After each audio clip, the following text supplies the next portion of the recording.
সংস্কারের বিপক্ষে তো আমরা নই, আমরা সেই সংস্কারের পক্ষে। অতএব আমরা হাঁ ভোট দেব, এটাই আমাদের সিদ্ধান্ত। পৃথিবীর বিভিন্ন দেশে আমাদের অনেক ভাই বোনেরা তারা ভোটার হয়েছেন এবং তারা নির্বাচনে তাদের ভোট প্রয়োগ করবেন। তাদের কাছে যে ব্যালট পেপার পাঠানো হয়েছে, সেই ব্যালট পেপারে কেউ মনে করতে পারেন ঘটনাক্রমে, কিন্তু আমরা বলি যে এটা খুব উদ্দেশ্যমূলকভাবে দেশের কয়েকটি রাজনৈতিক দল তাদের নাম এবং প্রতীকটা প্রথম লাইনে দেওয়া হয়েছে, অথচ বিএনপির নাম এবং প্রতীক ঠিক মাঝখানে দেওয়া হয়েছে, যেটা ভাঁজ করলে কাগজটা এটা ভালো করে নজরেই পড়বে না। আমরা এই নিয়ে কথা বলেছি তাদের সঙ্গে, তাদের কথায় মনে হয়েছে যে তারা বিষয়টি ঠিক ওইভাবে খেয়াল করেন নাই এবং অ্যালফাবেটিক্যালি ঠিক আছে কিনা এটাই তাদের কাছে বিবেচনার বিষয় ছিল।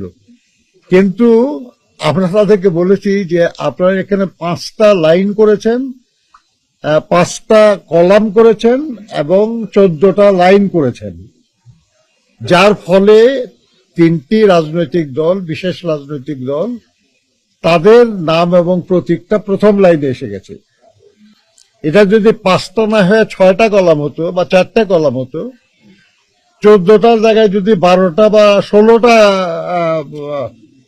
লাইন হতো, তাহলে কিন্তু এই ব্যাপারটা এইভাবে সাজানো সুযোগ ছিল না। কাজেই ব্যাপারটা ইচ্ছাকৃতভাবেই করা হয়েছে এবং আপনারা হয়তো নজরে পড়ে নাই, কিন্তু যারা আসলে ভেতরে কাজটা করেছে সম্ভবত তারা এটা কোনো উদ্দেশ্য নিয়েই করেছে।